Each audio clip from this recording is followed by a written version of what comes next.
in Ohio, where we're in day number 1 of testimony. We saw the opening statements yesterday, but this is the first day of testimony in the Ohio family massacre case. Defendant George Wagner, who you see here wearing the vest, is accused of helping plot and carry out the murders of 8 members of the Roden family over what officials say was a child custody dispute between George IV's brother Jake and Hannah Roden, who's one of the victims who was killed. Let's bring in now Court TV legal correspondent Joy Lim-Nakrin. She's standing by in Waverly, Ohio to get us all caught up. Joy, so good to see you. And for any viewers just now joining in on the program, with Ohio being an opt-out state, as we call it, with witness testimony, we haven't gotten to see those witnesses, but you have. So we're really anxious to hear what the jury heard today, please. Yes, Julie. So far, 2 witnesses for the state have taken the stand. The first was Bobby Jo Manley, the sister of Dana Manley Roden, the aunt of Hannah Mae Roden. And the second witness of the day was Billy Morgan, who worked for the Roden family, had testified that he'd worked for the Roden family for about a month. Both of those individuals were key because they first discovered the scene of the bodies of some members of the Roden family. You know, we broke for lunch shortly after cross-examination of the second witness, Billy Morgan. But on cross-examination, the defense really tried to ask several questions about the marijuana growing, whether there was a marijuana growing operation on the Roden property, and whether that witness knew anything about it. Certainly one would imagine that is meant to kind of broaden the circle of suspicion. If the Roden family were involved in dealing drugs in some way, that might broaden the circle of suspicion to include other individuals, one would guess. Appreciate it, Joy. Let's talk a little more, please, about the opting out, the ability. Tell us, how does the law work in Ohio with that? And then also, who else can we expect to possibly take the stand today? Yeah, so as I mentioned, the sister of Dana Roden, one of the victims, took the stand today. That was Bobby Jo. But we also expect her brother as well to take the stand later on today. But regarding opting out, so in fact, I want to pull the curtain back a little bit. There's seems to be a little bit of debate as to how the law should be interpreted. As you know, we've covered numerous trials here in the state of Ohio. At times, witnesses have opted out.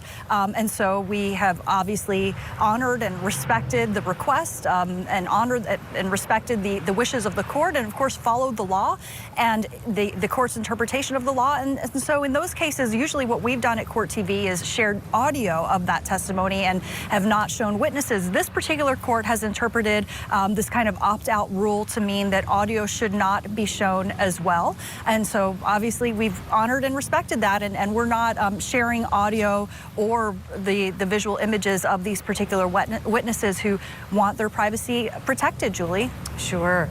Joy, most importantly, the jury hearing from these witnesses, we know that, right? I mean, it's great when we can see them as well or hear them if we're unable to see them. But in terms of the jury taking in this horrific story, I know you were in the courtroom looking at them, looking at all of the parties involved. Anything in particular jumping out at you with the jurors?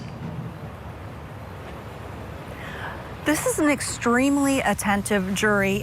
Julie, I know that on your show with your analysts, you discuss how lengthy opening statements were, particularly for the state yesterday. Even during that, the jury seemed to be really kind of glued to what was being said in court.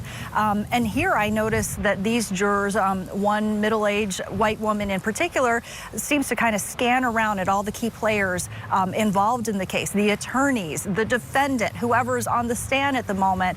And, you know, also there's a real energy in the courtroom as well. And I should say particularly on the victim side. On the defense side, there's virtually no one except media.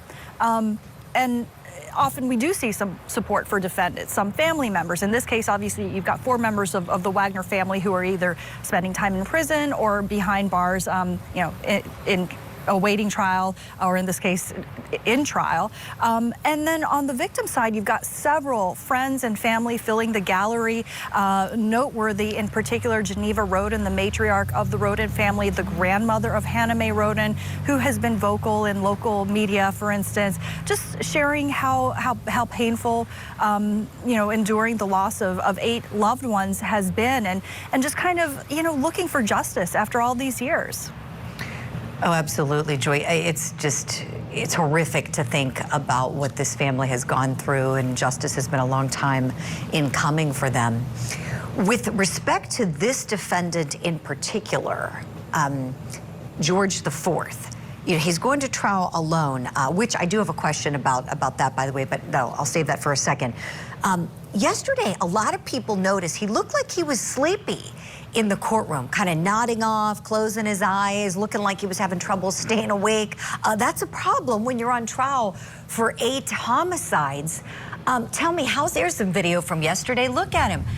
Joy, how's he looking today? Yeah, Julie, sometimes body language, right, is open to interpretation. And I know there was that moment when we caught him nodding off, but there were many times when I interpreted his looking down as kind of wanting to avoid eye contact, or kind of an attempt to hide his emotions. So I wonder if there were moments then when he was looking down, which it may have appeared that he was sleeping. But certainly, we did capture that moment on video when he was nodded off. But I've also noticed him being extremely fidgety, parts of yesterday, but also today as well, where I could see him kind of twiddling his thumbs and kind of, his feet going a little bit. So I was trying to resolve that in my mind, how someone could go from being extremely fidgety and apparently nervous to then being sleepy, but I guess it might be exhausting being that nervous. Oh, sure. Oh, absolutely. Trial is a nerve-wracking experience. We know that without a doubt, especially with someone like him who's the accused here. Speaking of, Joy, and if you know the answer to this, please share. And you and I have talked a lot about this case, and it dawned on me yesterday as I was watching, thinking about how mom has pleaded, brother has pleaded, dad's case is still on the docket, and George IV is going alone. Do you know, and I don't know if prosecutors have showed their hand at this, or I know you were digging through like 100 motions last time you and I chatted in person about this case on Thursday and Friday, but do we know why the state hasn't joined Dad and George IV together to go to trial as co-defendants on this one? That's an interesting question, Julie, and I don't know the answer to it.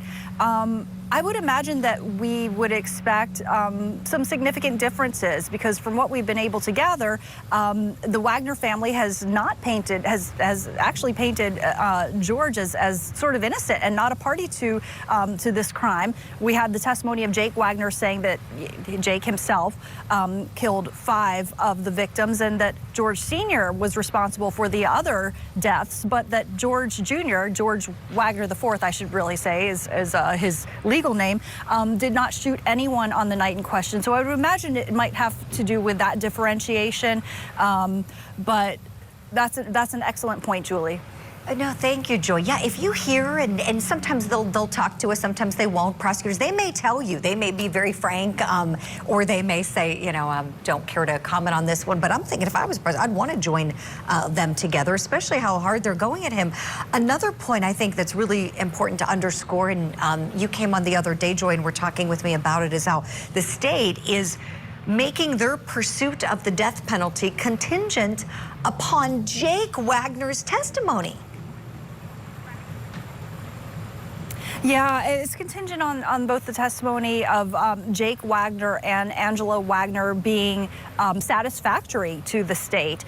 So that's something that has certainly been a point of contention with the defense. The defense has argued, well, they actually tried to exclude the testimony of Jake and Angela Wagner, and they argued that essentially the plea deals that those individuals reached with the state encourages them to perjure themselves.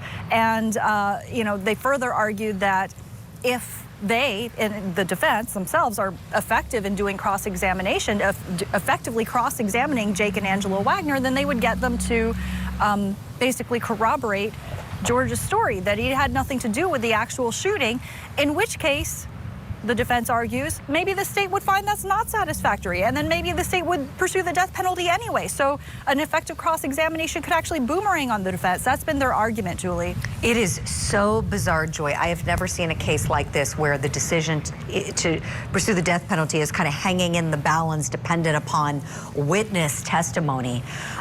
This case is one for the books, as we've said. Joy Limnacron, thank you for all of that.